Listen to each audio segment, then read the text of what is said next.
Je me présente, je me nomme Aïchaï. J'ai eu à travailler avec Madame Elisabeth Témédou et Assoudé. Et nous faisons partie du laboratoire.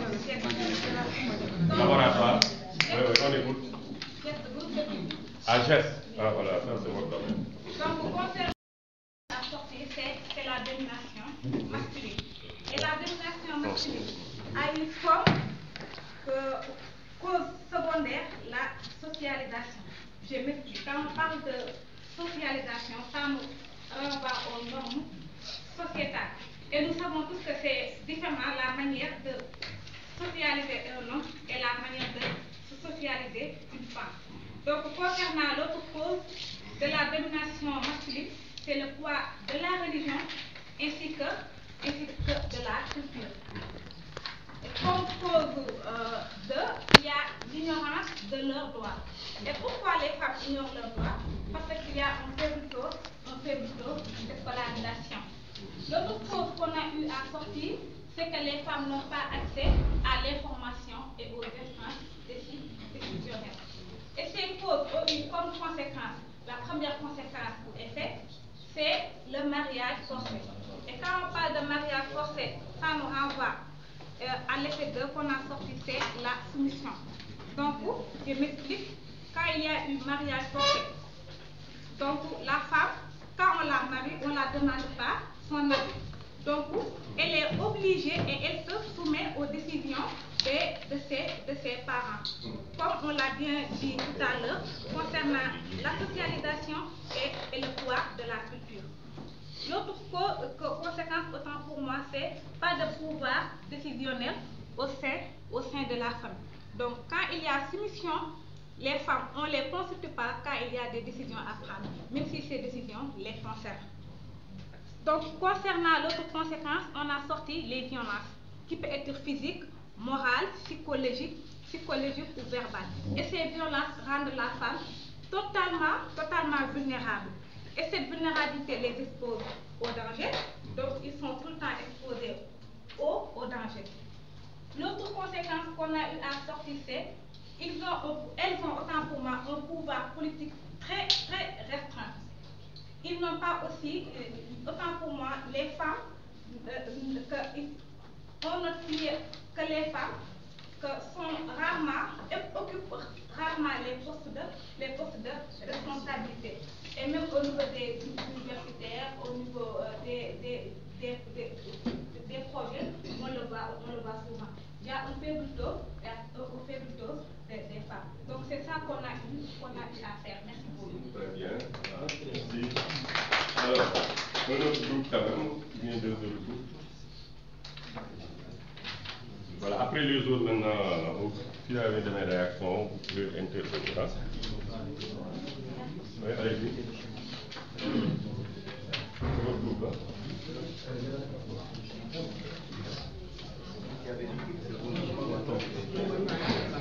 Il faut dominer les hommes.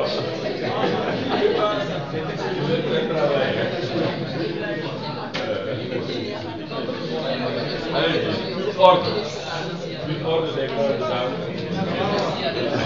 Qu'il y ait moins de bruit parce qu'on est Voilà, moins de bruit, hein, il enregistre. Nous avons identifié des types de violences en fait. Nous avons parlé d'abord de violences symboliques, de violences physiques, de violences verbales et de violences économiques. Dans les violences symboliques, nous avons identifié comme cause les inégalités de genre et les discriminations. Nous avons aussi parlé des présenteurs sociaux. Nous avons aussi évoqué les croyances religieuses sans pour autant rentrer dans les détails. Dans les violences physiques, nous avons parlé de viol, nous avons parlé de coups et blessures, parfois des lapidations, parfois des violences sexuelles. Par rapport aux violences économiques, nous avons donné juste un exemple pour caricaturer en fait. L'homme qui promet à la femme un iPhone, le matin, il va au boulot, il ne revient pas avec l'iPhone.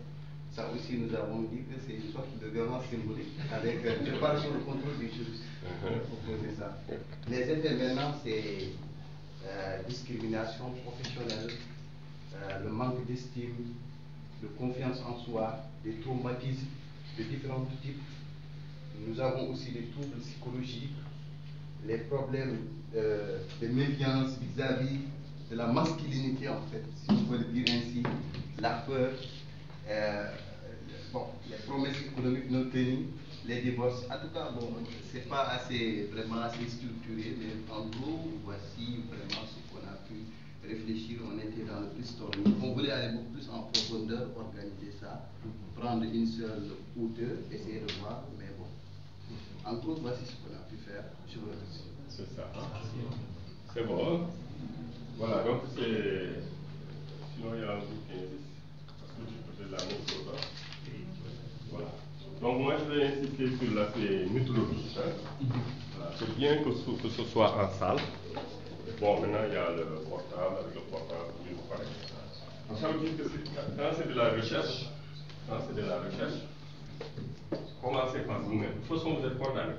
Commencez par vous-même. Et en commençant par vous-même, avec le brainstorming, avec une réflexion brute, vous vous rendez compte que tous les matériaux sont là. Tous les matériaux sont là, pratiquement. Maintenant, il y a un travail à faire. Pourquoi le cours, je l'ai intitulé dans les coulisses de l'élaboration du rapport. Donc, pour vous dire une chose, parce que je voulais dire, l'objectif du cours, voilà, c'est un cours sur l'entrepreneuriat. Parce que le rapport, ça va vous aider à agir. Mais en même temps, je vous ai dit que c'est un cours, quelque part, de pédagogie universitaire. Donc, on va essayer de voir comment on fabrique un rapport. Un rapport, ça se fabrique. Donc, ça, c'est un terme très moderne dans la recherche. Voilà. Parce que l'un des objectifs du cours, parce que vous avez des idées personnelles, et c'est excellent, il faut commencer par ça. Maintenant, il faut les raffiner. Pour les raffiner, ça veut dire qu'il faudra trouver dans le marché conceptuel les concepts qui marchent le plus, les concepts qu'on entend le mieux. Ouais. Donc à ce moment, le travail, c'est que vous avez pris vos idées et vous les avez reformulées, vous les avez affinées. Ouais, c'est sur ce travail-là qu'on va insister. Très rapidement, ce n'est pas très compliqué. Et que vous avez appris la méthode, vous allez vous rendre compte que ça va couler de source. Voilà. Donc on a insisté sur fabrique. Par exemple, le mot fabrique. Voilà. C'est un mot très à la mode. C'est un mot très à la mode. Pour insister sur quoi? Pour insister sur le fait que les vérités ne tombent pas du ciel, mais les vérités sont fabriquées. Comprenez? Les vérités sont fabriquées. Par exemple, vos travaux, ça peut être une thèse. Une thèse, moi, je vous ferai, par exemple, des critiques amicales. Un chercheur ne cherche que ça, les critiques. Voilà, donc après, vous allez voir. Le mot fabrique, c'est quoi? C'est un concept pour insister sur le fait, et ça, c'est une grande conquête quand même de la science, de la sociologie, de la philosophie, avec la déconstruction, sur le fait que les vérités ne tombent pas du ciel. Les vérités sont fabriquées par des hommes, par des êtres humains. Oui, donc on va insister sur le fait que, par exemple, dans un rapport, il n'y a pas de vérité absolue du rapport. D'ailleurs, si vous cherchez, on l'a dit, une définition de rapport, vous allez vous rendre compte que toutes les définitions pas se contredisent, mais sont différentes et parfois même se contredisent. Même en sciences appliquées. Ça, c'est bon. Ça veut dire d'abord qu'il n'y a pas de vérité absolue. Il n'y a que des vérités relatives. Et que chacun a sa perception de la vérité. Donc ça, c'est réglé même par la physique, avec la physique quantique, qui dit que l'observateur intervient dans les choses qu'il va analyser. Modifie les choses qu'il va analyser. Donc quand on dit rapport, ça veut dire qu'il n'y a pas de règle absolue. Peut-être que vous-même, vous serez amené à réinventer le rapport. À modifier, à enrichir, bon, peut-être pas à réinventer, mais à enrichir la notion de rapport. C'est à vous de décider ce que c'est qu'un rapport. Et pour cela, il y a un premier outil que je vous donne, c'est l'outil du schéma de la communication de Jacobson. Quelle que soit la chose, voilà, quand je vous donne des mots, c'est que vous continuez la recherche. Le schéma de la communication de Jacobson. C'est un outil exceptionnel que tout chercheur doit posséder. Je communique. Ça veut dire quoi?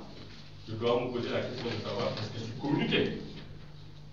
Alors évidemment, Jacobson nous dit, quand on communique, ça c'est les vérités scientifiques en général sont simples, claires et nettes, évidentes. Jacobson nous dit, quand on communique, je m'adresse à quelqu'un, à travers un corps. Donc, la visée de mon message, d'introduire de mon message, c'est la compréhension de l'autre.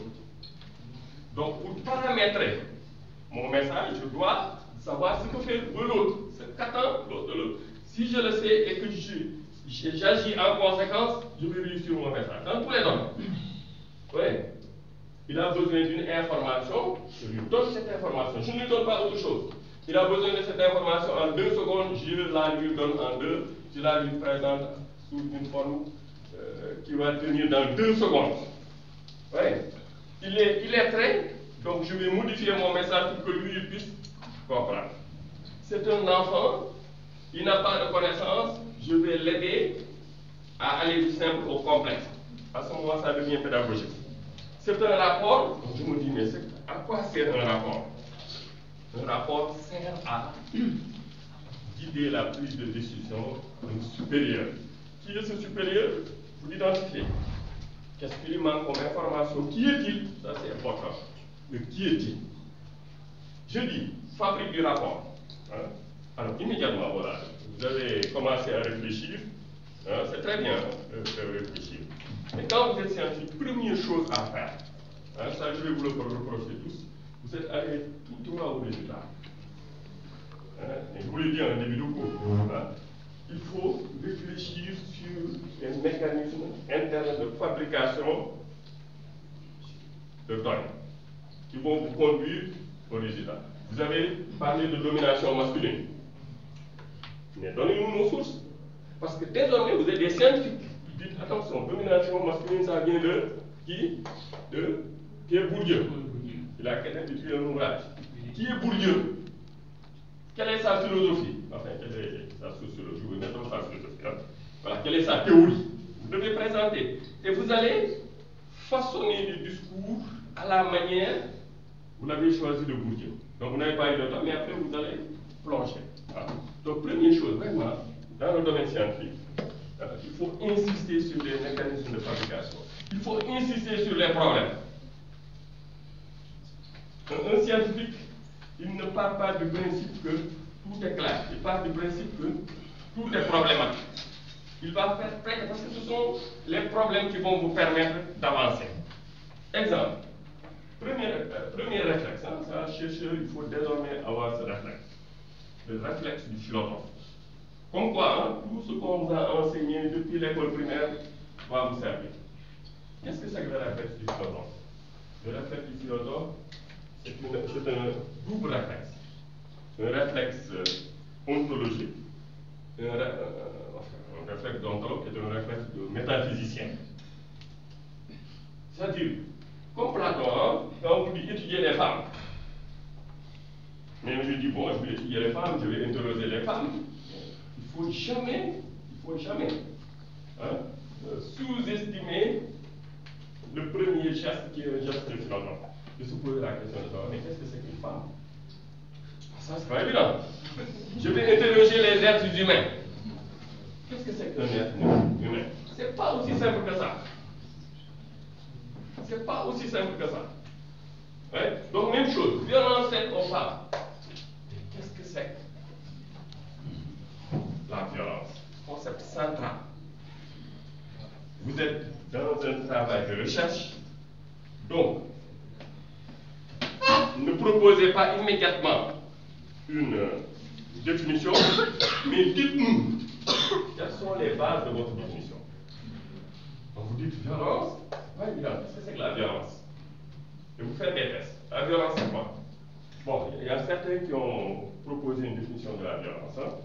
Voilà, mais le problème, c'est qu'ils n'ont pas dit je vais définir. C'est ça qu'il faut faire. Je vais définir.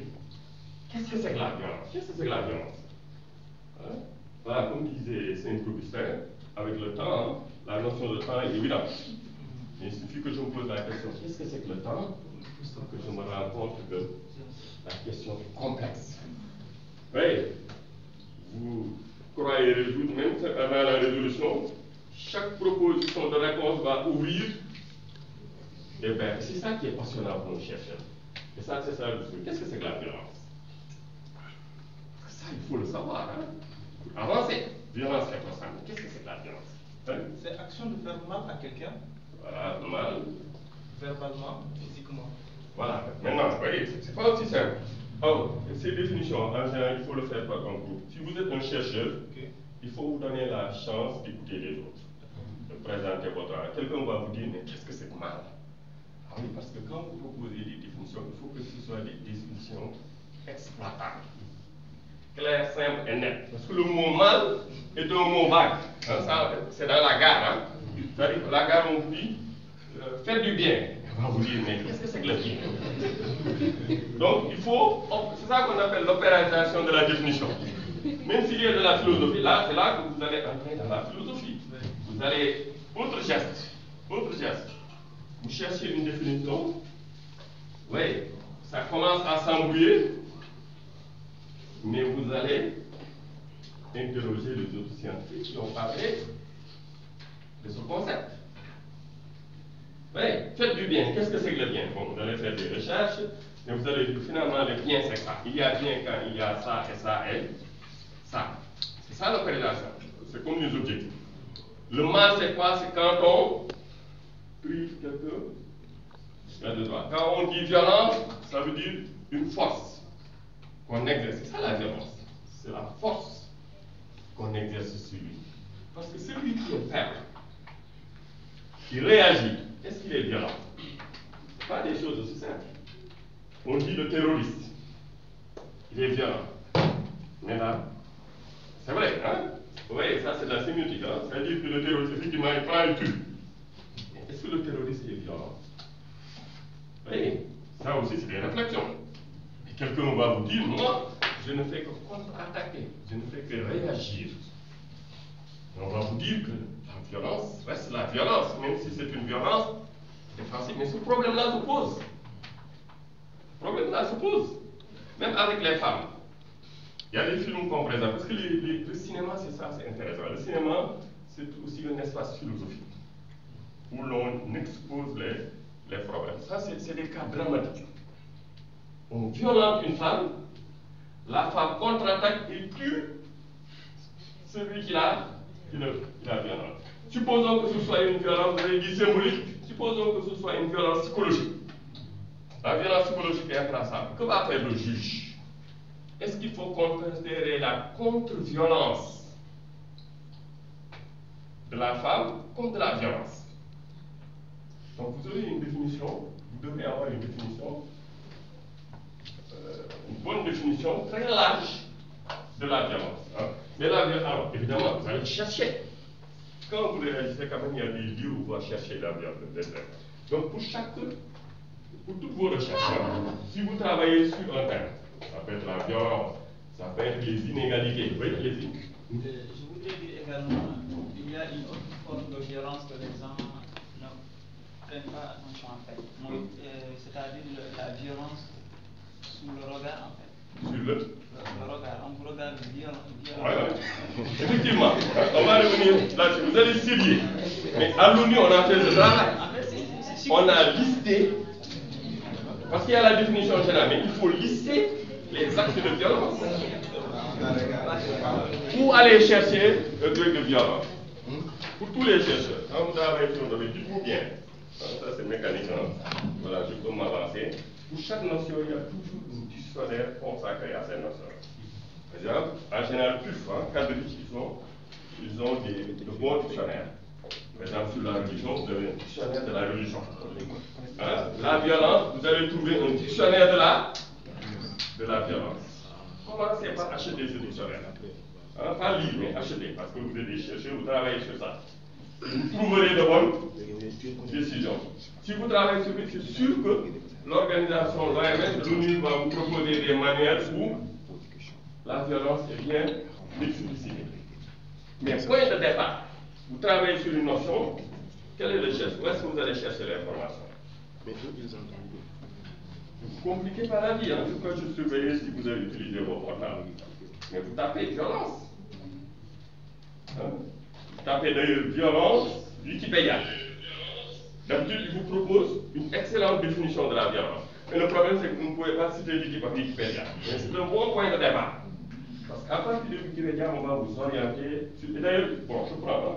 Voilà, je ne me masque pas, hein, parce que je l'ai vu faire mes recherches, et puis parler comme ce qui j'avais créé. Je vous montre que moi, comme vous, comme tout le monde, comme tous les grands chercheurs, grands et petits, nous cherchons l'information, nous retravaillons l'information.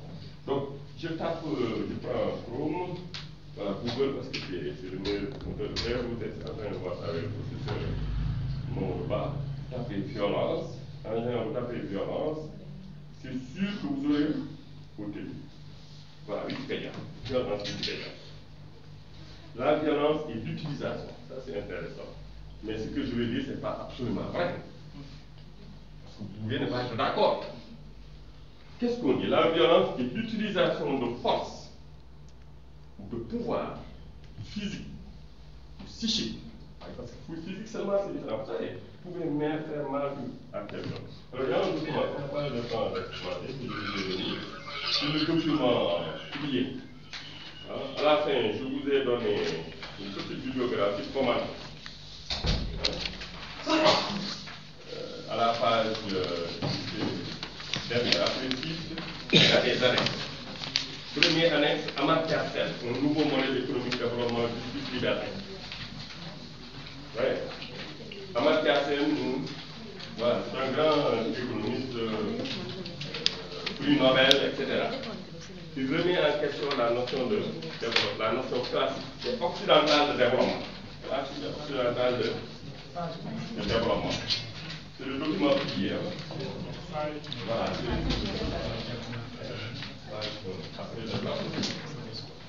Avant la dernière page, prenez le document.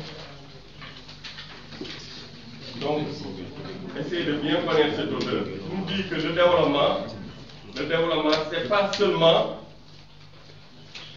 seulement économique. Le développement est social, etc. Hein? Alors, les mêmes théories de Amartya Sen vont être reprises et développées par une philosophe, économiste, sociologue, politologue américaine, qui s'appelle Martha Nussbaum, qui a parlé des notions de capacité. Capacité, comment créer les conditions d'un monde plus juste. Il insiste sur les capacités. Les capacités, c'est quoi? C'est ce dont l'être humain a besoin et qu'on lui doit. Si on le prive de ces de cadre pour le déploiement de ses capacités, on lui fait violence. Et ce qui est le propre de l'homme, c'est que parfois, la violence non physique peut être plus douloureuse que la violence physique. Et que la violence physique, c'est une catastrophe. N'oubliez pas, vous êtes des universitaires. Vous êtes donc, en tant qu'universitaire, vous êtes des humanistes. En tant qu'universitaire, vous êtes des démocrates. C'est ça l'université. Parce que quand il sort de l'université, il est humaniste. Hein? Il a foi à la démocratie, parce que c'est ça l'essence de l'université. Hein? Donc, du coup, vous allez vous battre pour ça, pour ces valeurs, pour la justice, hein? La dignité humaine. C'est-à-dire un philosophe,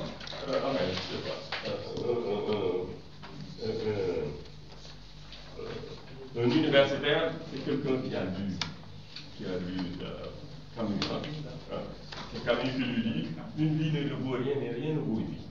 Camus dit, le problème c'est pas la vie, mais qu'un homme seul en meurt, ça doit poser des problèmes à tout être humain.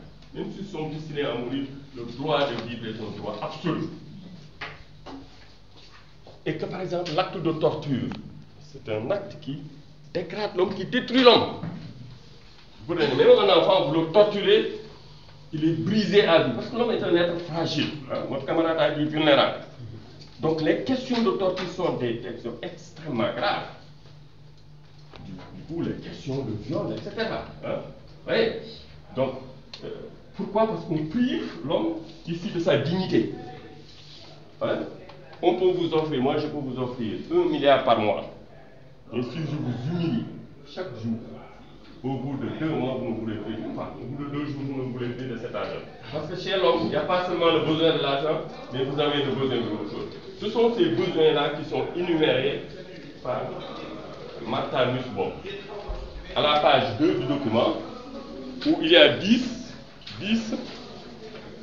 capacités. La vie, la santé du corps, c'est un droit. L'intégrité corporelle, parce que si vous n'avez pas l'intégrité corporelle, vous êtes malheureux. Oui. Si vous en êtes privé, il faut que la société pour vous prenne en charge pour suppléer ce manque. Sens, imagination, émotion, l'homme doit pouvoir exprimer ses émotions. L'enfant a le droit de pleurer, l'enfant a le droit de se fâcher, l'enfant a le droit d'avoir des caprices. La femme a le droit d'avoir des caprices.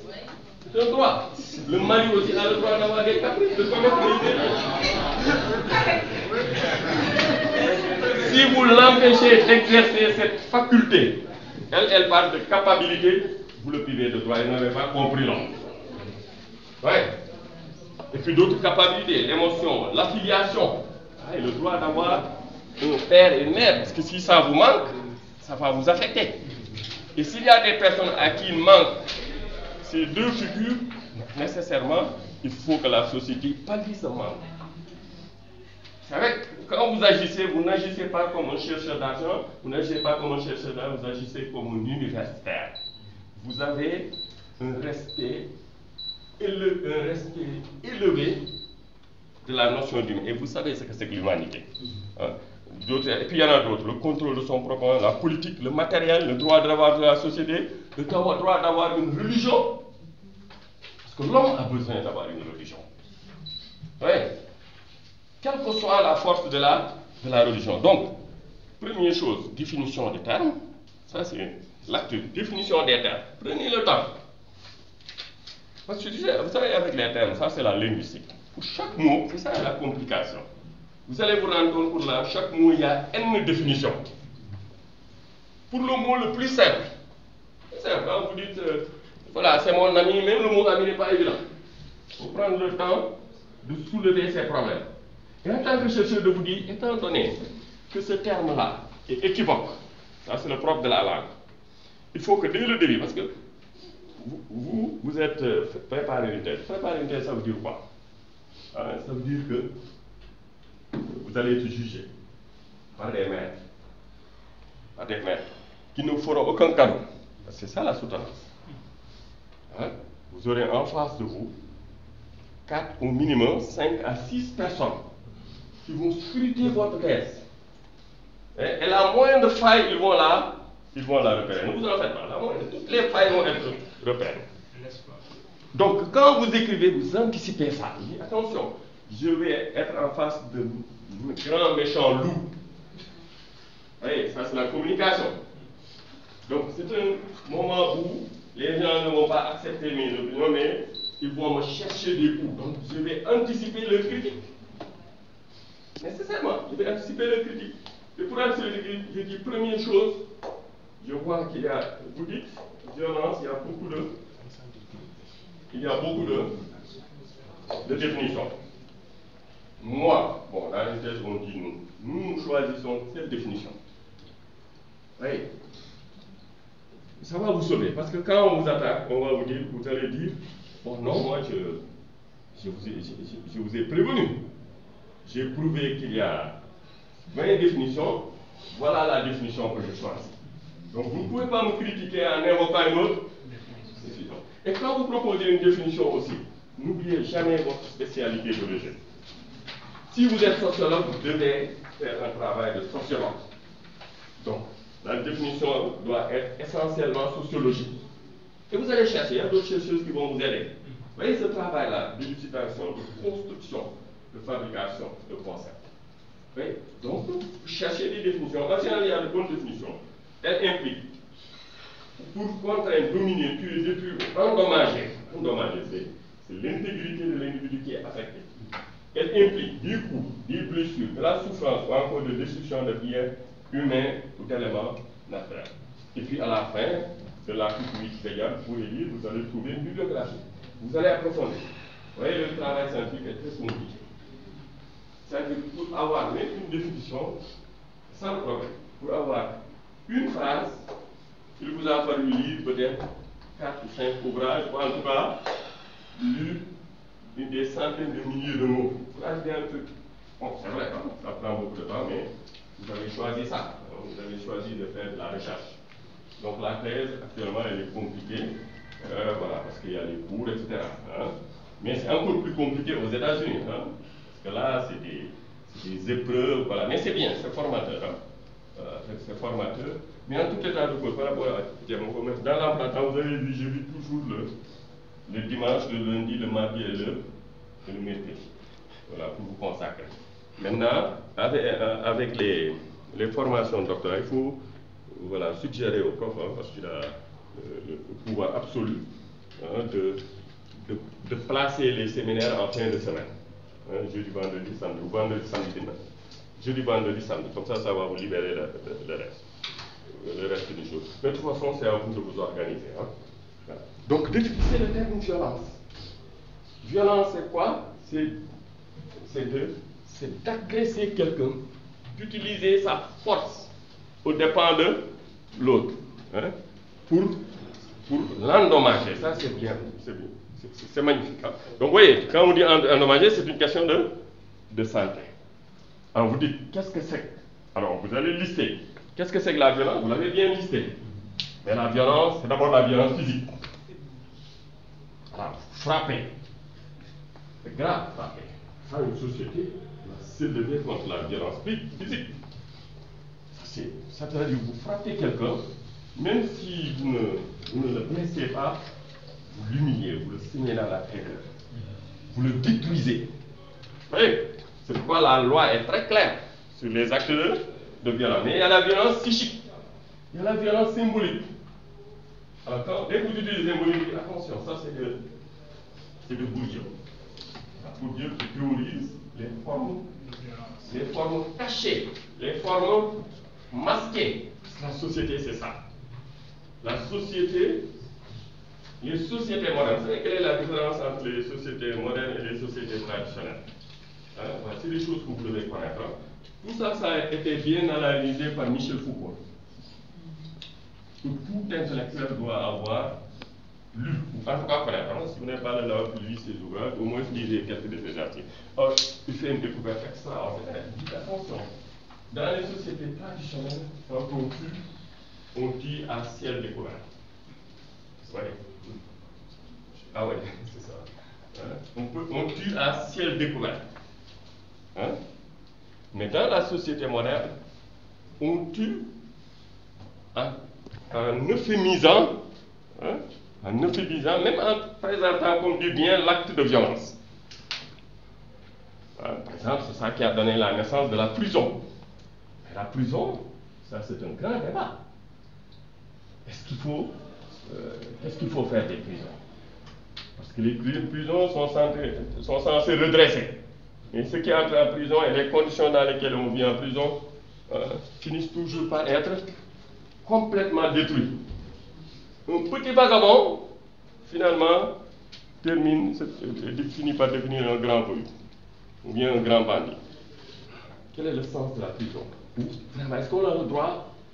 Privé de liberté, c'est déjà une sanction, mais en plus de ça, si on doit l'humilier, si on doit l'empêcher de progresser, de s'avancer, quel est le sens de la prison? Est-ce qu'il ne faut pas remettre en question la notion de prison?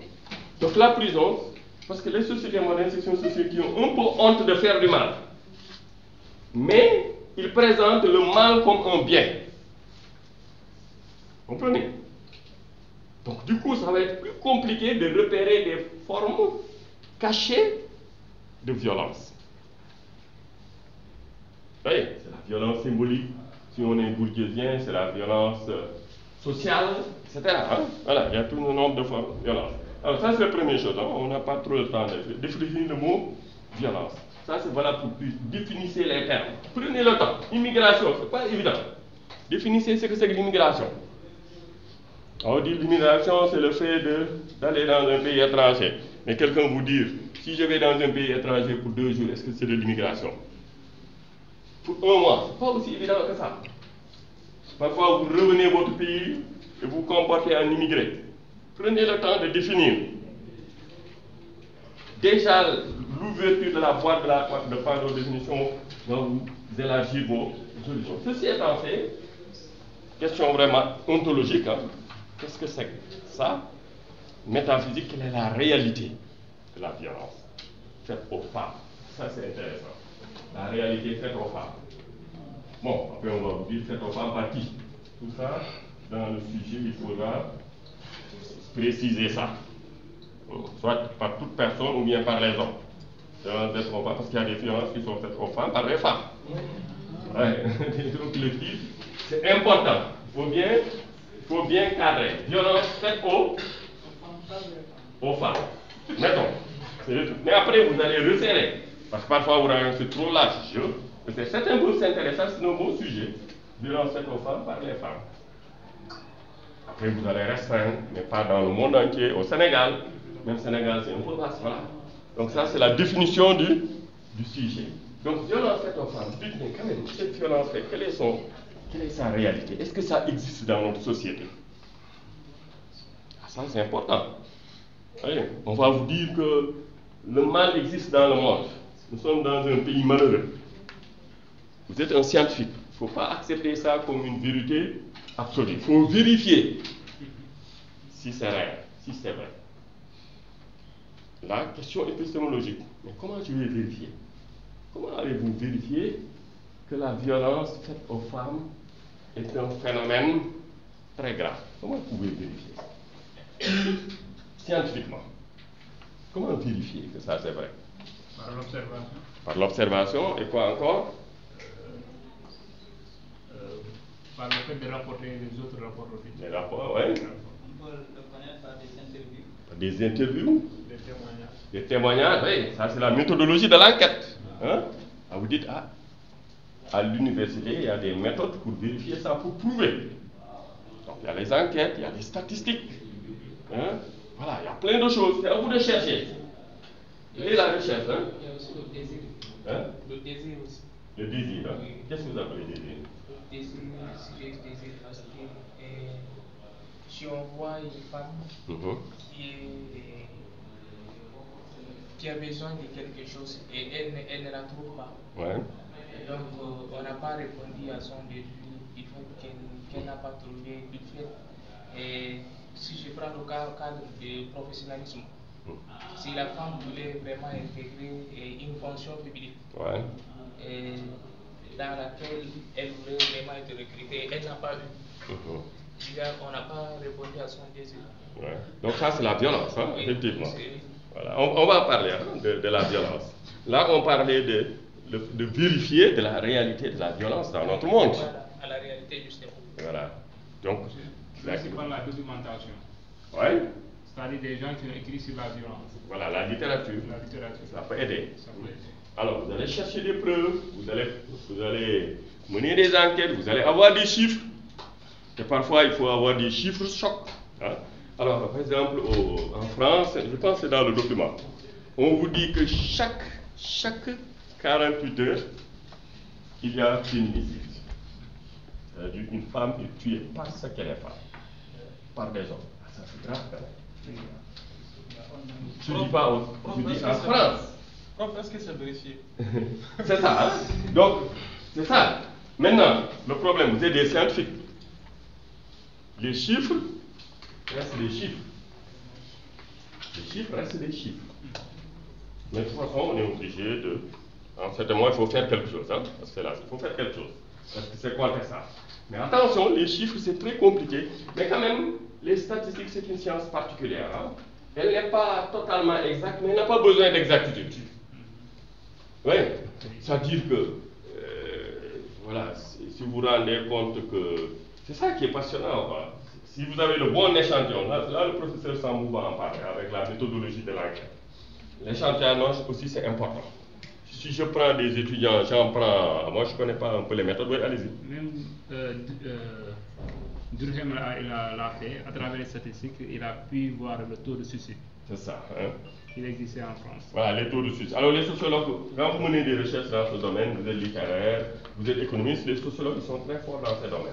Donc il faut vous aider. Les mathématiciens aussi, parce que c'est passionnant. Les étudiants, vous en prenez 100, vous administrez un questionnaire. En général, les constantes que vous retrouvez parmi ces 100, c'est cette constante qu'on va retrouver si vous élargissez aux 15 000 étudiants. Parce que c'est les lois statistiques. Vous comprenez? C'est les lois statistiques. C'est comme les élections, hein, si on fait bien. En général, si vous envoyez un bon échantillonnage, vous prenez 10 personnes ou 20, hein, 10 personnes ou 20, vous interrogez sur les intentions de vote. En général, ce sont ces tendances-là qu'on va retrouver ailleurs. Mais le problème, c'est qu'il faut avoir un bon échantillonnage. C'est pas vrai que le citadin va voter de la même manière que ça. Vous voyez, tous ces problèmes-là, c'est ça qu'on appelle des problèmes épistémologiques. Il faut les soulever, parce que c'est ça qui va vous permettre d'avancer. Et puis, être d'autres. Alors, autre question. Vous avez des chiffres. Attention, les chiffres, n'est-ce pas n'importe comment. Les chiffres sont créés par des êtres en chair et en os. Les chiffres sur les femmes sont peut-être fabriqués par des femmes ou par des hommes. C'est pas la même chose. Parce que même s'ils sont scientifiques, il y a de l'idéologie.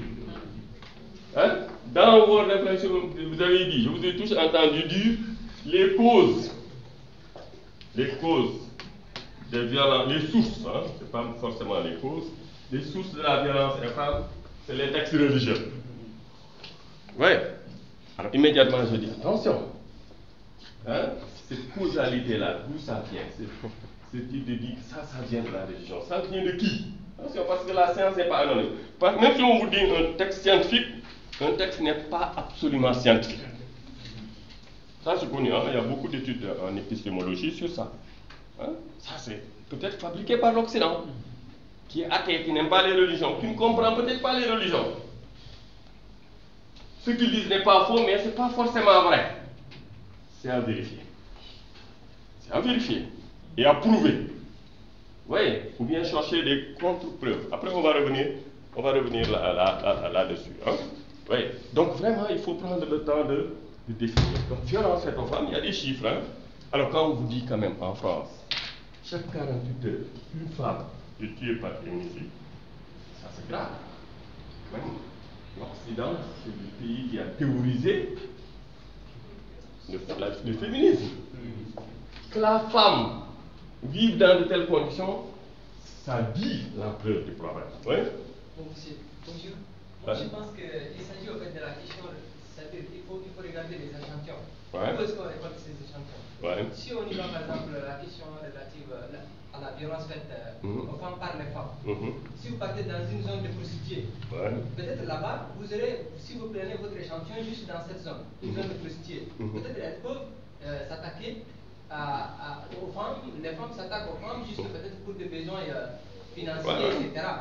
Là, vous aurez un échantillon qui va vous donner peut-être un résultat qui n'est pas tout à fait avéré, ailleurs peut-être dans d'autres zones. Même en France, si on essaie de voir, peut-être moi je pense que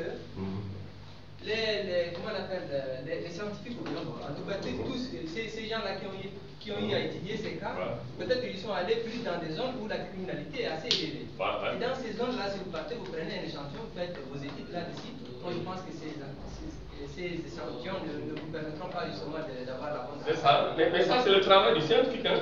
C'est ça que vous devez faire. Donc il faut peut-être prendre 100 dans une zone où, bon, peut-être dans plusieurs zones, 100, peut-être après, essayer de combiner les résultats. Le professeur Samounia certainement va en parler. Ça, c'est juste pas le travail du scientifique.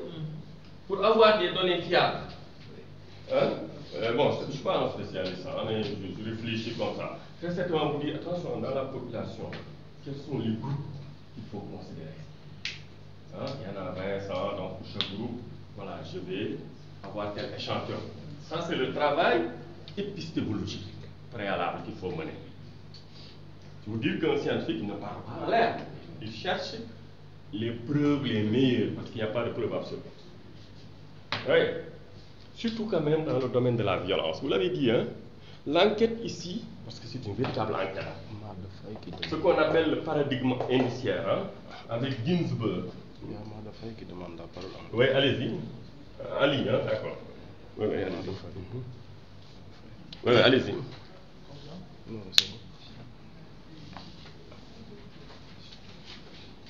Oui, Madame Faye, vous avez demandé la parole.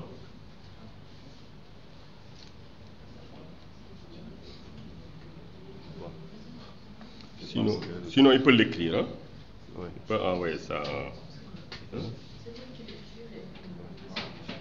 Voilà, il peut écrire après tu lis. Hein? Puisque c'est... Alors, dans le monde, ça c'est un terme très en vogue que je vous recommande. La notion d'enquête.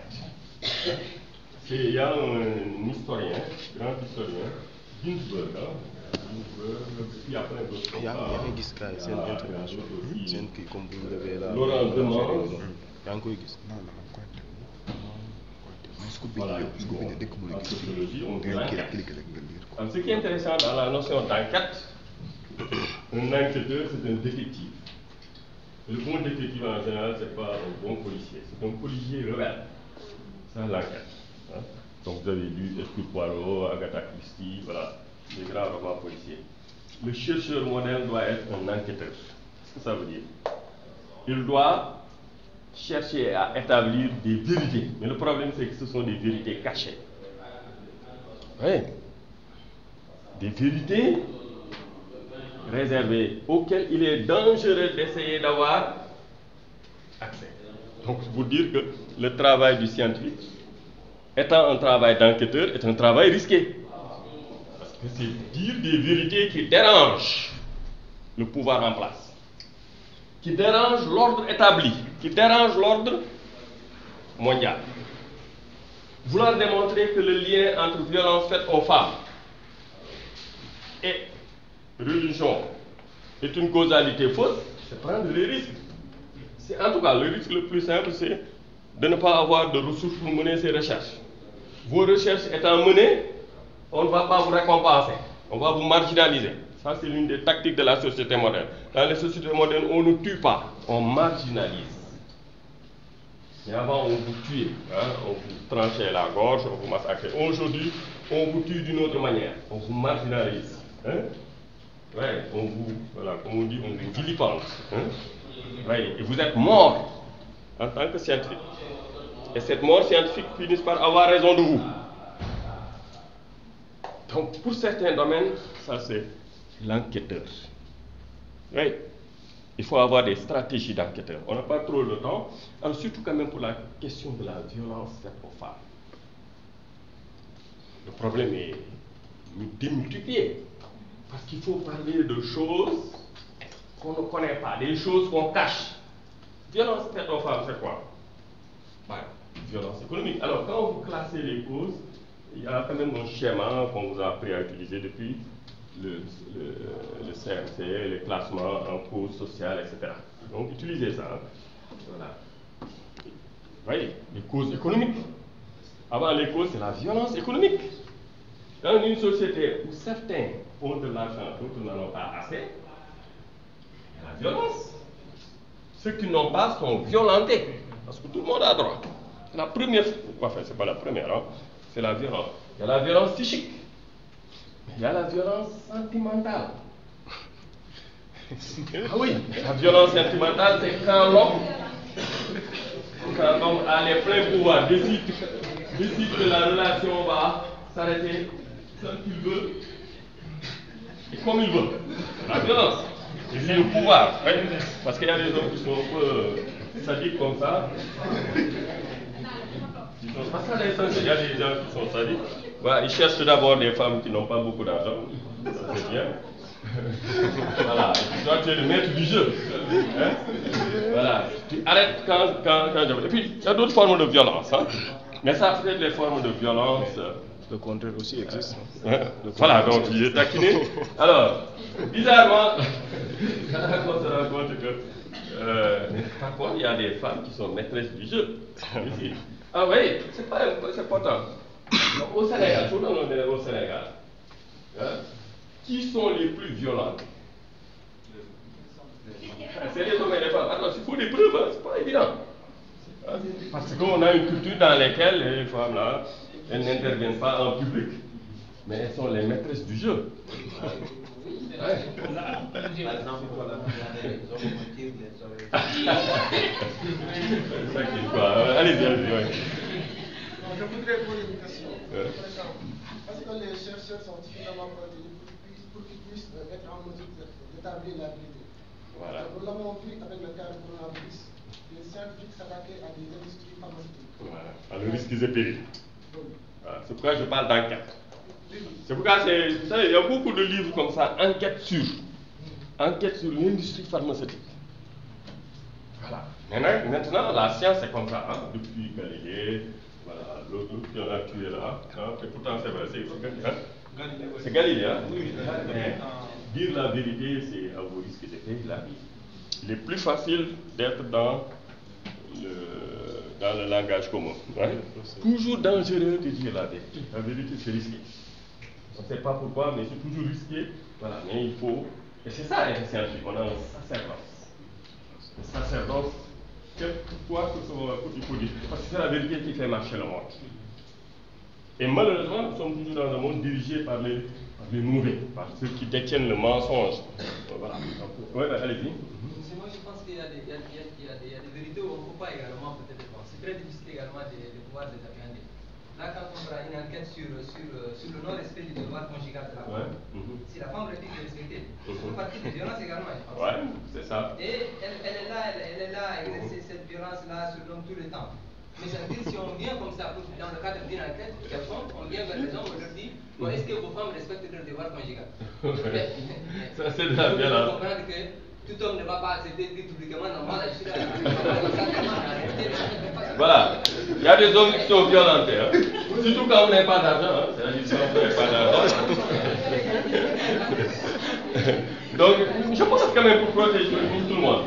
Mais si vous n'avez pas d'argent, vous savez, les femmes, c'est facile de vous laisser. Hein. Voilà. Maintenant, le rapport à la vérité. Un scientifique doit dire ce qu'il croit être la vérité. Maintenant, comment le dire? Alors, il y a des postures. Hein. Les Grecs, ils parlent de parésia. Parésia, c'est de dire la vérité comme vous voulez. Mais il y a des vérités qui vont dire de façon souple. Alors, je donne un exemple. On est des Africains, on doit dénoncer le mal que nous font les Occidentaux. Bon, maintenant, les Occidentaux, c'est vague. Parce que les Occidentaux, il y en a qui aiment l'Afrique. Aiment l'Afrique. Hein? Vous devez présenter une thèse dans laquelle vous aurez, dans le jury des blancs et des noirs, en science, quand même, il y a le principe de courtoisie. Voilà, dans la politique, on peut balancer des vérités. Hein? Mais en science, il y a le principe de la courtoisie. L'essentiel, c'est qu'on comprenne. Donc, du coup, voilà, il faut savoir comment dire la vérité aussi. Hein? C'est pourquoi, vous voyez, il y a beaucoup de scientifiques. Hein? Voilà, je donne un exemple. Hein? On ne va pas attaquer les prostituées comme ça. Donc, si c'est vrai, on va se dire qu'il y a des prostituées, sont des êtres humains. Donc, dans ma recherche, je dois éviter de les agresser. Mais ça ne doit pas m'empêcher de dire la vérité. Donc, un scientifique, quand même, il doit avoir de la finesse. Hein? Dans le fait que vous dites le fait d'agresser, raison pour laquelle dans les recherches, mais dans les enquêtes, on utilise l'anonymat. Voilà. Par rapport aux gens qu'on enquête. Pour ne pas dévoiler nos on ne les connaisse pas. Hein? Oui. Voilà. En tant que chercheur, on peut les connaître, mais lorsqu'on publie quelque chose, on utilise l'anonymat pour pouvoir les protéger davantage. D'ailleurs, il faut le faire, hein? Parce que c'est le droit, hein? Parce qu'on vous porte plainte aussi. Hein? Voilà, c'est tellement le professeur Sambou pour vous montrer ça. Oui, donc, l'enquête, c'est important. Comment mener l'enquête, comment découvrir des vérités. Et il y a des vérités qui sont tellement difficiles à découvrir. Parce que les mensonges qui masquent cette vérité, nous croyons aux mensonges qui masquent cette vérité. C'est pourquoi il faut ce travail de déconstruction, comme dit Jacques Derrida, en nous-mêmes. C'est-à-dire, il y a des œillères qu'on place, des œillères linguistiques, qui nous empêchent de percevoir la vérité. Donc, le travail scientifique est très difficile, comme l'a dit Gaston Bachelard. Je vous rappelle le texte classique. Hein. Relisez ce texte classique. Hein. L'esprit scientifique hein, de Bachelard. Texte merveilleux. Relisez ça. Vous le relisez pour le cours de philosophie. Relisez-le en tant que chercheur. Vous allez voir. Hein, il nous dit quels sont les pièges de la recherche scientifique. Hein, quels sont les obstacles qu'il faut surmonter pour réfléchir clairement et nettement. Parce que ça, c'est pas donné, parce que ça, c'est pas évident. Ouais. Par rapport à cela, c'est de déconstruire les préjugés. Voilà. Si on est en face d'un phénomène, automatiquement on est entouré des préjugés. Voilà. Parce qu'on croit connaître la chose en tant que tel. Mais si le chercheur n'a pas ce recul-là qu'il faut, il ne pourra pas appréhender et pouvoir étudier le phénomène. Voilà, et ça c'est l'exercice de déconstruction. Voilà, c'est un mot, c'est un exercice que chacun d'entre vous doit maîtriser, hein, doit contrôler. Par votre lecture, hein, c'est pas la peine qu'on vous enseigne là, on vous donne. Maintenant, oui, le travail, ça va déjà élucider, ça, maintenant, vous avez l'arbre à problème, qui est un outil comme un autre, hein. Il y a des... Ouais. Bonjour à tout le monde. Ouais. Concernant cette déconstruction, Ouais. vous venez de nous passer. Et je pense que c'est très intéressant pour certains chercheurs, comme les linguistes.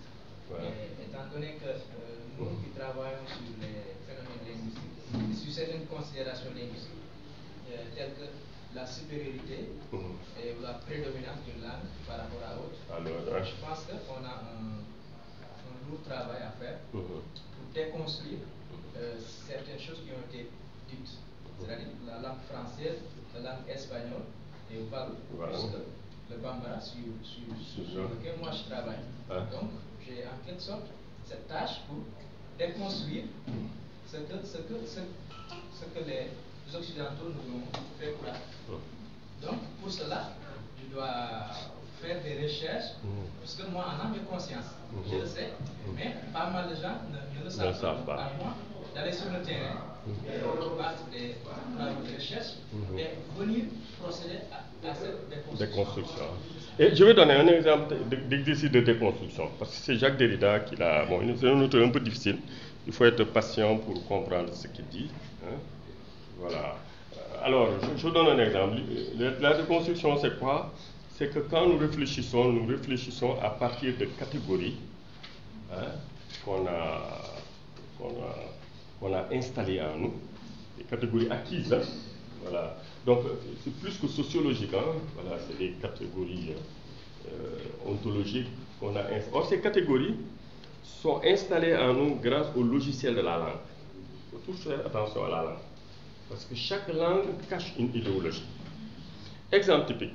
Si vous voulez chercher une solution, vous dites, hein, phase des actions. Hein, nous voulons poser une action dans laquelle nous allons régler le problème de la violence faite aux femmes. Ouais. Si comme solution, vous dites, nous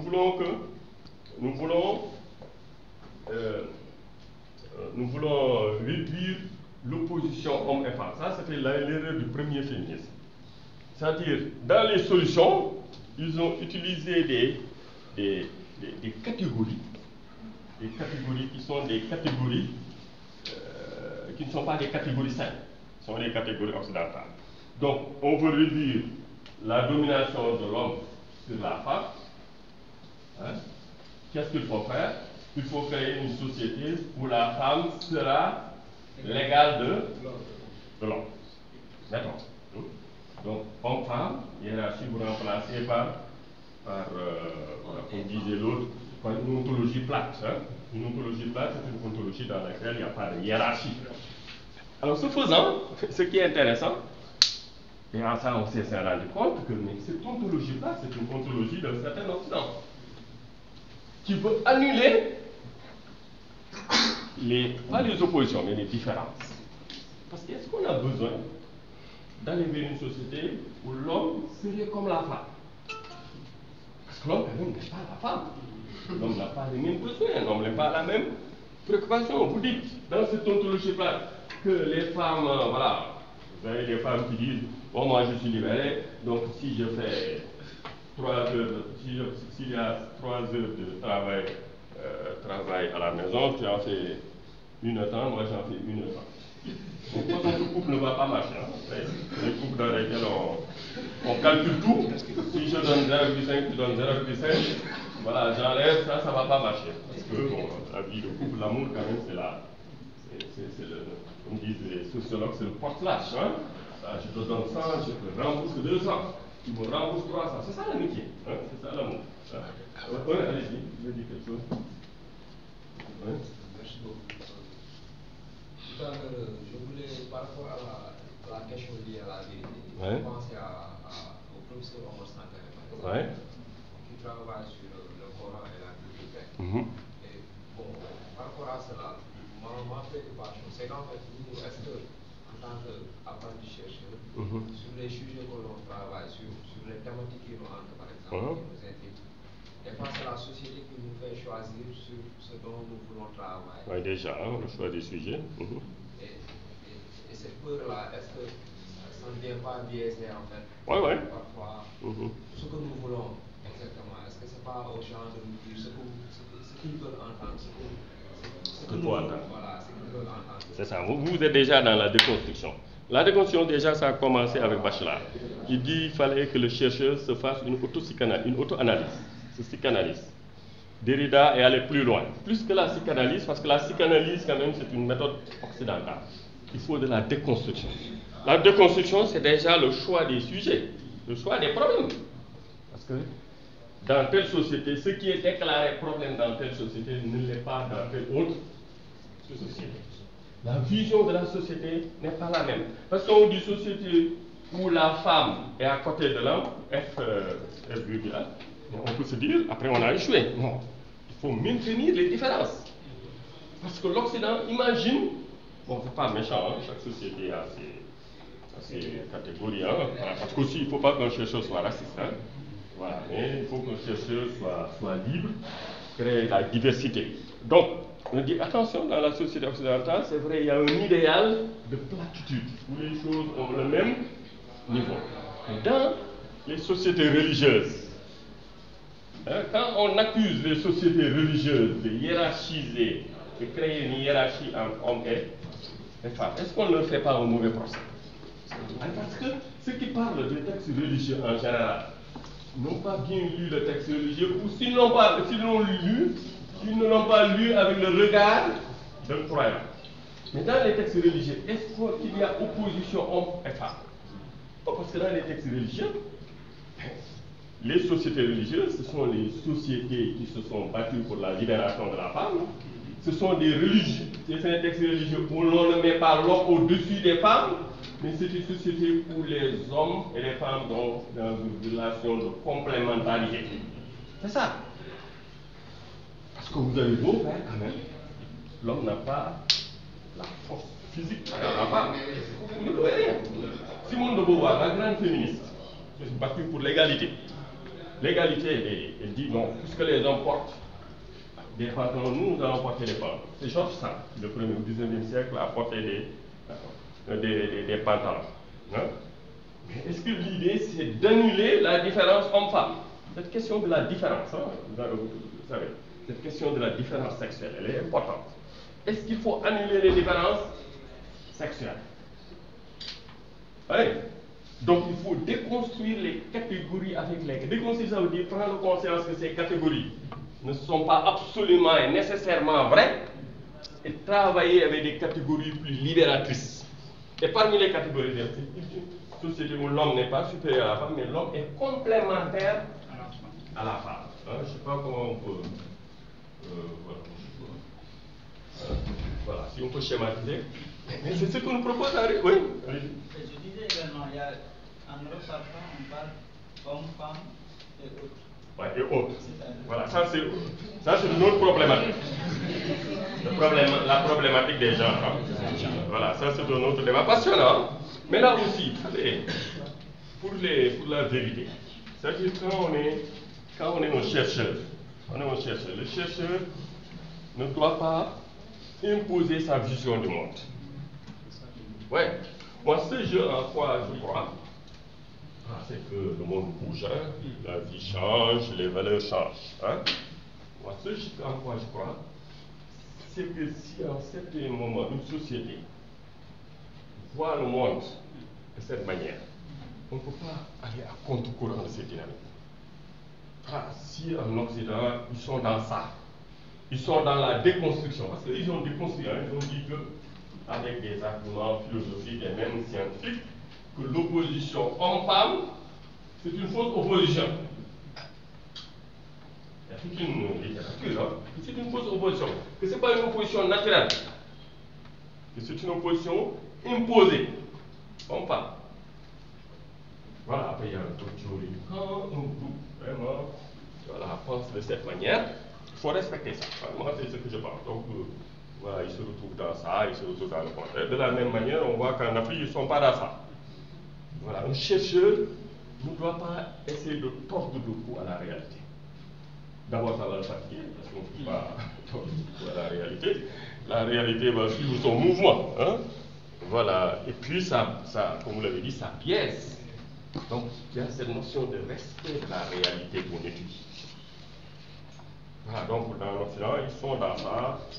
Voilà, il faut respecter ça. Bon, en Afrique, ils ne sont pas dans ça. Il faut le respecter aussi. Hein? Ils n'ont pas ça parce que dès que tu poses le problème, on s'attaque. C'est ça, moi la vie, c'est comme ça que je comprends ça. Hein? Si dans un groupe, chaque fois vous êtes minorisé, hein, il faut accepter ça comme la réalité. Et la réalité, c'est la réalité. Je dis que les gens n'aiment pas ça. Bon, si vous vous rendez compte que les élèves vraiment étudiants, à l'unanimité, ne veulent plus faire cours à 8 heures, mais ils veulent faire cours à 10 heures, un bon dirigeant, il va prendre acte. Hein? Il va modifier le volume horaire, c'est pas. Et puis, toutes choses égales par ailleurs, il n'y a pas de grosse différence. Hein? Mais de toute façon, la réalité a raison. Hein? Sinon, ça, c'est. Hein? C'est juste une question aussi. Par rapport à la question qu'a posée Mohamed, ouais. Il a parlé en fait des sexes masculin, féminin, autre. En fait, autre maintenant, je vais m'intéresser à ça. En Afrique, par exemple, c'est en Afrique, hein. Ouais. Je ne veux pas dire autre au sens, puis on parle des homosexuels ou bien des gays, etc. Ouais. Bon, autre, pour dire que il y a des personnes en fait qui ont des sexes. J'ai appris ça. Ouais. Les hermaphrodites. Oui. Maintenant, oui, effectivement. Ces gens-là, si la personne a des sexes, et donc il est homme ou bien il est femme. Voilà. Il est beau. Je préfère qu'il faut lui donner autre en fait. Comme ça, il peut partir en fait dans l'autre.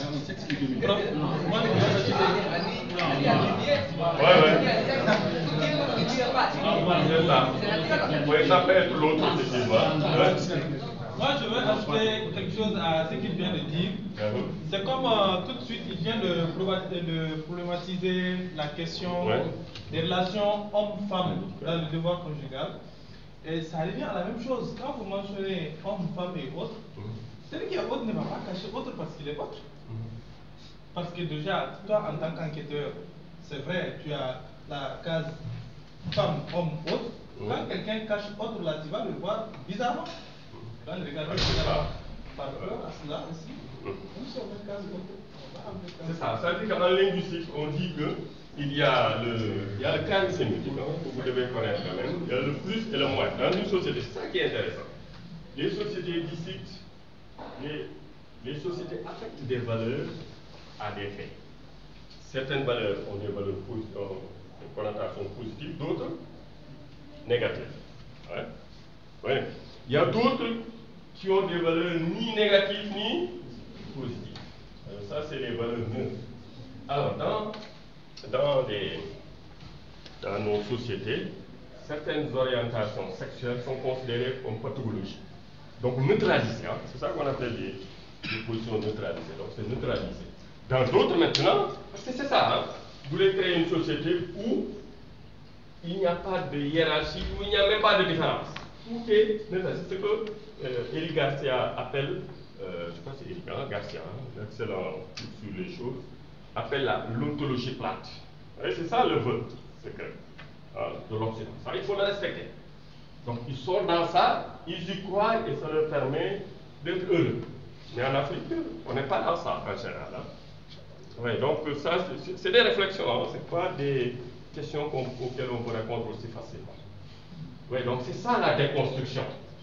Prendre conscience des catégories oppositionnelles avec lesquelles on travaille. Et avoir une idée plus ouverte de la réalité. Parce que c'est l'aboutissement de l'exercice de la déconstruction. Prendre conscience des oppositions, que ces oppositions sont fausses, et avoir une vision plus élargie. Alors, donc, oui, c'est pas facile. L'exercice, ça prend du temps, c'est ça la recherche. Maintenant, la recherche des causes. Alors, la recherche des causes, elle est passionnante. Il faut vous interroger sur ce que c'est que la notion de cause. D'abord, interrogation philosophique, qu'est-ce que c'est que la cause? La cause, c'est quoi? c'est que le phénomène P est dû à P' ou P second, ou petit p. Alors, évidemment, apparemment c'est très simple, mais quand on observe, on se rend compte que ce n'est pas aussi simple que ça. Il faut l'éviter d'ailleurs. Il faut éviter de dire que tel phénomène est dû à telle cause. C'est la systémique qui nous enseigne ça. La systémique nous dit que un élément obéit aux lois qui se dégagent dans le système. Et que par conséquent, il n'y a pas qu'une seule cause, il y a un faisceau de causes. Donc du coup, pour le chercheur, le changement, on l'a dit, c'est que le chercheur ne va pas chercher une cause. Parce qu'on a cette tendance. S'il y a un problème, il y a un responsable. Pas aussi évident. S'il y a un vol, il y a un voleur. Le voleur est responsable. Mais la système nous dit qu'il ne faut pas raisonner comme ça. S'il y a un vol, il y a un voleur. C'est vrai, il est le voleur. Mais qui a créé ce voleur? Quelqu'un l'a dit, les embranchements de l'art. Qui a créé le voleur? Quelque part, c'est la société qui a créé le voleur. Mais si on ne justifie pas le voleur, le voleur, de toute façon, vous allez être sanctionné. Mais attention, les textes religieux sont très clairs. Dans l'islam, on nous dit quelqu'un qui vole, pour vol parce qu'il a faim, ne doit pas être considéré comme un voleur. Comme pour vous dire, les textes religieux ne sont pas les textes religieux ont été créés au moment où il n'y avait ni philosophie, ni science, ni quoi que ce soit. Ce sont les foyers dont tout cela va naître. C'est des textes religieux, c'est depuis la nuit des temps. Et c'est des textes magnifiques qui nous gouvernent avec des lois qui sont en rapport avec leur époque. L'homme du Néandertal ne peut pas raisonner comme l'homme du XXIe siècle. Donc on doit toujours respecter ces textes, utiliser en sachant que comme c'est des textes, effectivement il y a des imperfections. Le mot imperfection, ce n'est pas négatif. Voilà. Parce que Dieu, d'ailleurs, si on suit bien les religions, il a fait succéder des prophètes. Ça veut dire que vous ne pouvez pas enseigner la physique même à un homme du Néandertal. Dieu le peut, il peut tout. Mais là, pas fait quand même. Voilà, un homme néandertal, vous lui enseignez en proportion de ses compétences. Moi, c'est là pour vous. Par exemple, vous dites violence faite aux femmes. C'est comme si, en fait, ce sont simplement les femmes, en fait, qui subissent une violence. La violence vient de l'extérieur. Est-ce qu'elle ne peut pas venir, par exemple, de l'intérieur? En fait, c'est juste ce problème-là. Il y a d'autres. Vous pouvez pas avoir sujet, une autre forme différente. Et c'est l'occasion d'insister sur une chose. Quand vous cherchez à travailler au sujet, essayez de trouver la notion reconnue par la communauté. Si vous dites souffrance aux femmes, infligée aux femmes, vous n'allez pas découvrir les bons documents. Vous ne découvrez les bons documents que si vous trouvez le bon cas avec lesquels on travaille. Dans la communauté, violence faite aux femmes, ça veut dire quoi? Différentes formes de violence. Alors, évidemment, la question de la violence, là, elle est capitale. Alors, je l'ai oublié. Je vous recommande de lire un roman, bon, on s'en peut sinon sur le net, de Nestino.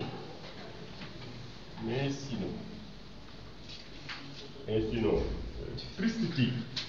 Alors, c'est une femme qui a subi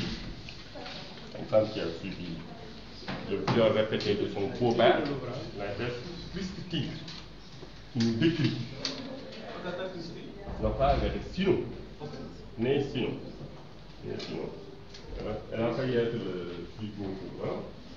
Elle a reçu un prix. C'est un magnifique roman. On nous décrit son calvaire dans l'inceste. Voilà, massacre, voilà, violé quotidiennement par son.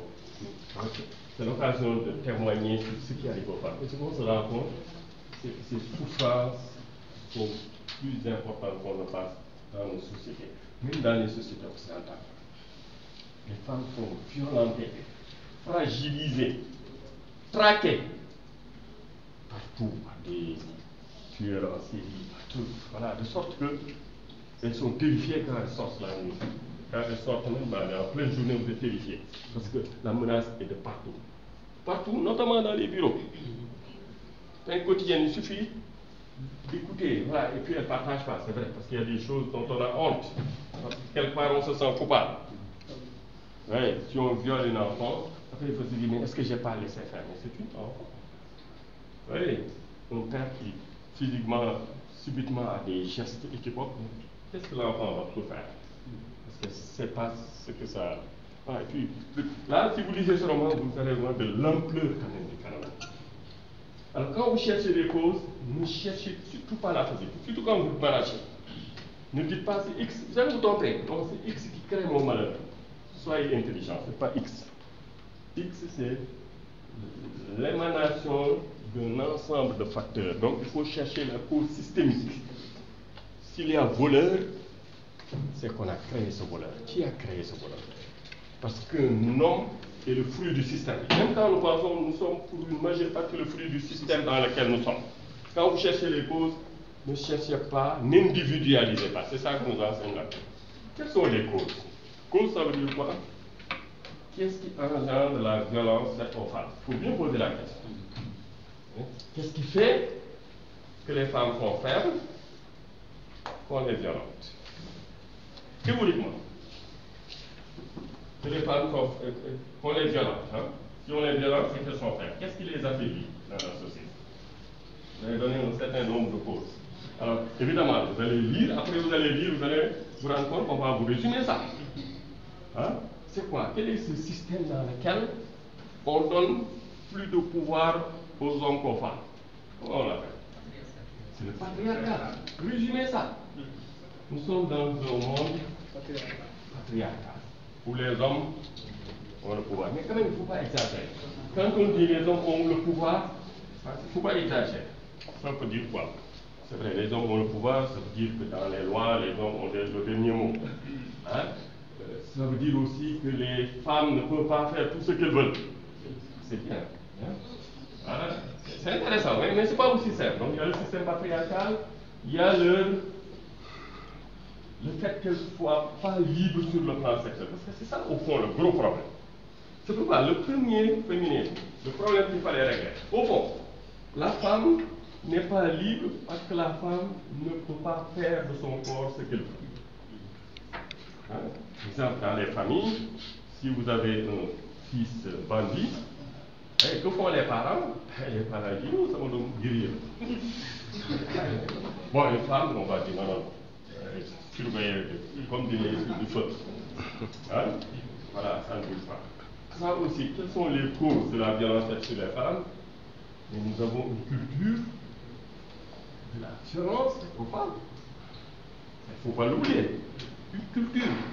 On forme certains enfants à agresser les femmes, dans leur famille, dans notre discours. Hein? Voilà, ça c'est des mauvaises formes de masculinité, quelqu'un a dit. Parce qu'un masculin n'est pas forcément quelqu'un qui est violent.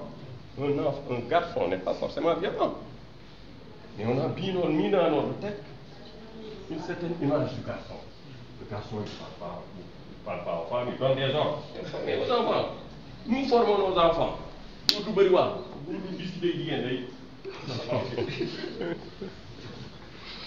nous sommes en train de former un futur violeur. Ah, mais c'est ça.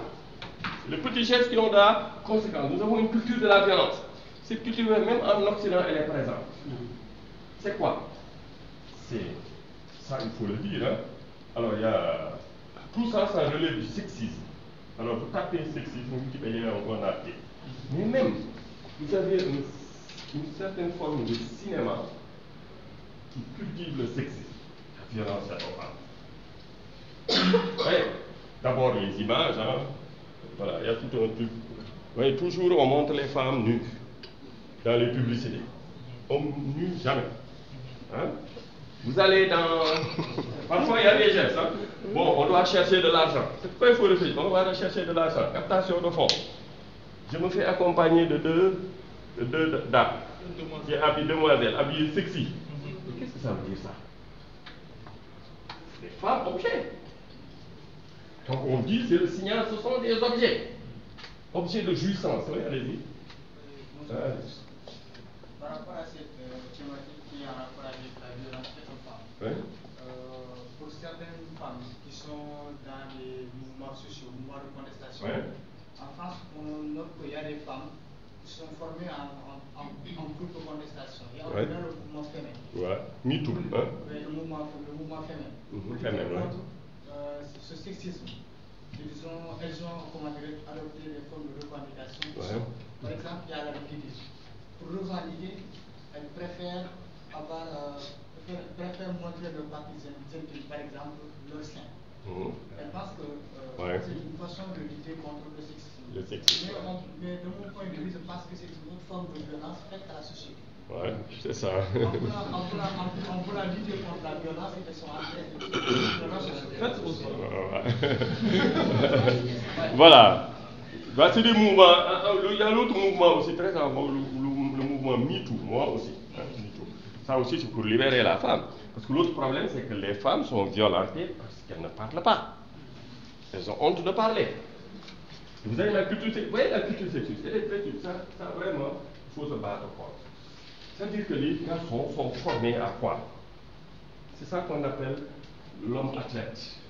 Et pour nous, voilà, ça c'est cinéma, c'est même une certaine médecine non contrôlée qui développe cette idée. Comme quoi, un homme doit être fort, un homme doit être violent.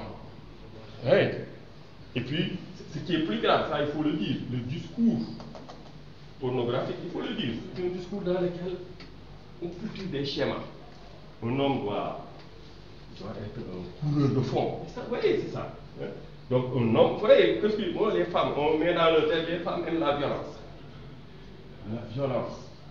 Vous voyez, aiment des hommes durs, violents. Mais qu'est-ce qu'on fait? On est en train de former de futurs violeurs. On ne demande pas son avis à une femme. On doit demander son avis à tout le monde, y compris aux enfants. Les enfants ont leur avis, à plus forte raison.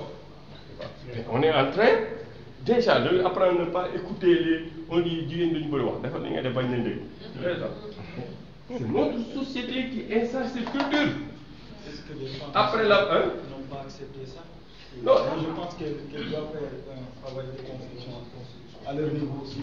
Parce que d'abord, par exemple, tout ce qu'elles font, la plupart, ce qu'elles font, c'est essayer de plaire aux hommes.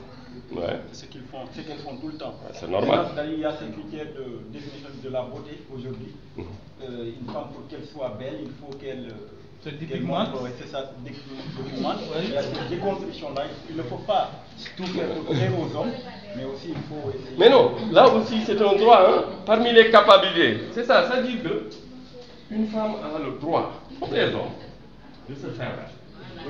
Mais se faire belle, ça veut dire prenez votre part. C'est légal. Non, absolument pas. C'est absolu. C'est-à-dire, le raisonnement du violeur, c'est quoi? Elle m'a séduit. Non. Donc, elle a le droit, comme tous les. C'est pas une question de femme, même un enfant. C'est le respect, on le doit à tout le monde. Même un enfant, on doit apprendre. Parce que le problème des enfants, c'est un autre débat. On doit lui demander son avis. Il a le droit de dire, oui et non. Et à n'importe quel moment. Moi je dis si la femme a le droit de porter les habits qu'elle veut, l'homme a le droit de regarder. Ouais. Mais le problème c'est si. Mais rien que ça. Non, seulement. L'homme aussi a le droit d'aborder. Et ce regard-là peut engendrer autre chose. Non. L'homme aussi. L'homme. Et la vie, c'est quoi? La vie, c'est quoi? Il y a le bien et le mal. C'est pas parce qu'il y a du feu que vous allez mettre votre main. Donc, j'ai dit devoir d'émotion. La personne a le droit d'être capricieux. Nous avons le droit d'être capricieux, de changer d'idée à n'importe quel moment. Oui. Mais si on se fait belle pour se faire voir, c'est simplement pour se faire voir, c'est pas pour autre chose. Non, monsieur. Hein? Ouais. Se faire belle pour soi, mais pour son plaisir personnel. Oui, pour son plaisir, mais. Et si on suit dans l'argument que vous êtes, ou bien dans l'argument que je suis en train de développer, c'est comme si vous essayez de nous exercer une violence. Séduction. Parce que si je suis obligée de m'habiller d'une telle sorte pour ne pas les attirer, pour ne pas les provoquer, ça veut dire que je suis restreint en fait dans ma liberté de m'habiller. Donc c'est voilà, ça c'est une phénoménologie de la séduction. Qu'est-ce qu'il y a dans l'acte de séduction? Mais dans l'acte de séduction, c'est vrai, on le fait pour soi-même, mais on se fait aussi pour plaire. Ça c'est normal. Mais pas pour attirer. Pourquoi rappelez-vous que beaucoup de mouvements féministes aujourd'hui ne veulent pas accepter les femmes qui se voilent parce qu'ils disent que c'est de la solution? Non, ça c'est je pense que c'est un ordre purement religieux. Ça n'a rien à voir avec le féminisme. Parce qu'il y a des... Voilà, il est le... Le débat est là. Le débat est là. Alors, maintenant, vous voyez, ça aussi, vous savez, les femmes aussi, on doit leur... Il n'y a pas de honte à ça. Hein. C'est-à-dire qu'un homme, moi quand je m'habille, c'est pour plaire quand même.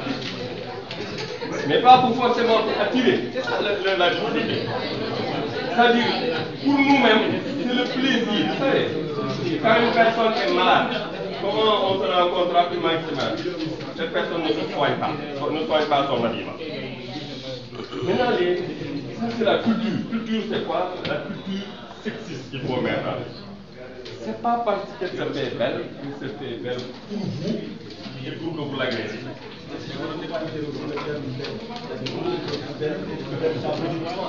Voilà, ça c'est un gros débat. Moi je lance juste les débats. Oui, donc il y a le patriarcat, malheureusement il y a le patriarcat, voilà, il y a la législation qui ne protège pas les femmes. Il y a aussi un fait qui ne vient pas des hommes. Il ne vient pas des hommes. C'est quoi? C'est que la femme est naturellement faible sur le plan physique. Donc du coup, alors ça a des effets. Les effets c'est la violence. Ce sont les différentes formes de violence. Au moment où vous faudra trouver des solutions, c'est là où il faudra être très lucide. C'est vrai que la femme elle est moins dotée physiquement que les hommes. C'est pourquoi qu'elle soit davantage. Et l'autre problème aussi, c'est que l'autre faiblesse de la femme, c'est qu'elle soit liée à la maternité, hein, qu'elle soit faite pour avoir des enfants. Mais ça, on n'y peut rien, hein, parce que vous avez beau faire. Ça, le problème de la femme, c'est quoi?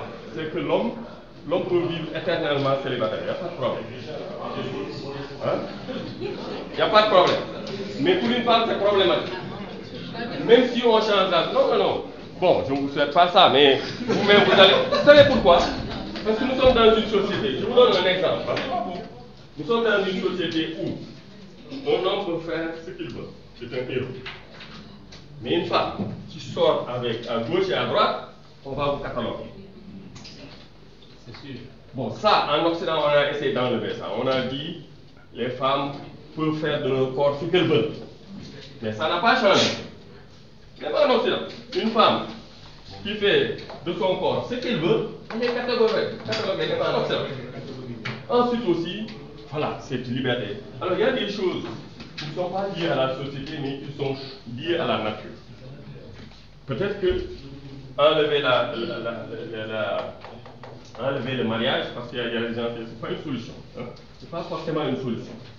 Voilà. Mais bon, même si le divorce existe. Voilà. Donc, on a un certain nombre de chemins, le chemin, il est là. Je voudrais juste intervenir sur l'insécurité juridique. Ouais. Voilà, c'est ça, l'insécurité. C'est qu'aujourd'hui, il y a une insécurité juridique qui ne dit pas son nom. C'est vrai qu'on est là à l'effet des législations pour protéger la femme. Sanctionner ce qui violente les femmes. Mais c'est là, en fait, les concernés ne savent même pas le contenu de nos législations. Le contenu de nos textes juridiques. Ouais. Qu'est-ce qu'il faut faire? Peut-être vous écrivez il y a une législation bien écrite en français, vous la mettez quelque part là-bas de l'autre côté, alors qu'au fond, les concernés ne savent même pas. Ouais. Dans les villes, les femmes sont informées, voilà. que dans les villages. Et dans les villages, peut-être qu'il faut qu'il y ait un travail de sensibilisation et de c'est ça, hein? Peut-être aller les expliquer. C'est ça les actions qu'il faut proposer. Elles ne sont pas ainsi, voilà. Mais en tout état de cause, au moment de prendre des décisions aussi, il ne faut pas tomber dans le travers d'opposer les hommes à la femme, de les mettre au même niveau. Ils ne doivent pas être au même niveau. Voilà. Donc, ce n'est pas en fait preuve de sexisme, hein? Voilà. Donc, par exemple, les femmes, il faut... C'est pas le même rythme de travail. Alors, sur cette question, vous voyez, il y a beaucoup de passion. Hein? Alors, vous êtes des scientifiques. Comme je vous l'ai dit, quand vous êtes des scientifiques, voilà, il faut oublier votre moi, même si c'est difficile quand même. Hein? Mais même s'il ne faut pas l'oublier, il faut faire en sorte que quand c'est le moi personnel qui parle, que vous sachiez que c'est le moi. Bon, vous ne pouvez pas le revendiquer dans une thèse, mais au-delà de la thèse, vous pouvez revendiquer ce mot. Comme par exemple l'excellent Jablonka. Voilà, il fait de l'histoire, mais dans cette histoire, il révèle tout ce qui relève de son monde. Donc, sur ces questions de femmes, pour pas résoudre, parce qu'on ne pourra jamais arriver à une société où il n'y aura pas de problème pour les femmes, ni pour les hommes, les problèmes sont partagés. Voilà, ça c'est pas possible. Et peut-être que si on arrive dans ce monde, ce ne sera pas un monde intéressant. Parce que, comme je vous dis, la violence c'est compliqué. Voilà, il y a des gens qui aiment faire des violences. Qu'est-ce qu'on peut faire de ça? Donc c'est pas aussi simple que ça. Voilà, donc sur ces questions-là, il ne faut pas être trop utopique. Mais il faut faire comme si c'est possible dans un monde où il n'y a pas de violence. Mais en se disant qu'on n'y arrivera pas. Parce que structurellement, ce n'est pas possible. Parce que dans une relation, il y a toujours, quelque part, quelqu'un qui a le dessus sur l'autre. Et ça permet parfois le couple d'être stable. Et ce n'est pas forcément de la violence. Donc, il faut avoir une bonne définition. Donc déjà, l'exercice, c'était pour montrer que c'est des questions dans lesquelles il faut beaucoup de, je ne dis pas de retenue, parce que il ne faut pas se retenir. Mais il faut se maîtriser au moment de s'exprimer, au moment de penser. Ouais. Et quand on conçoit des objectifs, n'oubliez jamais, il faut que les objectifs soient smart. Voilà, spécifiques. Vous travaillez sur quoi? Réaliste. Est-ce que c'est possible? Est-ce que c'est réalisable? Est-ce qu'on peut avoir une société où les femmes seront au même niveau, etc. Est-ce que si on est partenaire, est-ce que ce sera une société intéressante? C'est là où la comparaison. D'autres ont testé, ça n'a pas réussi. Nous, Africains, on prend le relais, il ne faut pas reconduire les mêmes erreurs. Voilà, il faut créer une société où les femmes sont des femmes. Où elles peuvent, parce que les femmes, quand même, elles aiment bien avoir des enfants, avoir une famille. Voilà, mais ça ne veut pas dire les transformer en esclaves. Voilà. Mais ça, ce n'est même pas nos sociétés qui nous recommandent ça. Nos sociétés traditionnelles respectent les femmes. Oui, quand on veut changer la société, on doit pouvoir tout puiser dans nos cultures. Et non pas dans la culture des autres. Parce que la culture des autres règle leurs problèmes. Il faut une culture qui règle notre problème. Et ça, je pense qu'au niveau scientifique, on doit aller. Et ça, Cheikh Anta Diop et tous nous l'ont appris. Oui, élaborer des modèles politiques, des modèles scientifiques en harmonie avec notre histoire, en harmonie avec notre réalité sociale. Donc, beaucoup de lucidité. Et puis voilà. De toute façon, moi, je pense que, pour terminer avec le cours là, si vous n'oubliez pas que un universitaire, c'est quelqu'un qui se bat, quelqu'un qui est humaniste et démocrate, vous ne ferez jamais d'erreur, c'est clair. Humaniste, respect de l'homme, dans toutes ses formes, qu'il soit enfant, qu'il soit différent, qu'il soit homme, qu'il soit femme, qu'il soit ni homme ni femme, respect. Dès que vous travaillez ça, vous ne commettrez pas d'erreur. Mais en se disant aussi que quand même il y a un équilibre que la nature a établi, qu'il faut éviter de déstabiliser. Et ça, c'est le paradigme du développement durable. Il faut respecter les dynamiques naturelles. Oui, parce que c'est risqué de déranger ces forces. C'est très risqué. Parce que les conséquences sont énormes. Donc, respect de la nature, ça, c'est le développement durable. Voilà, ok. Donc, vous aurez le temps de lire et de méditer. Bon, je pense qu'ils ont quelque chose à vous dire. Ah oui, allez-y, allez-y. Ouais.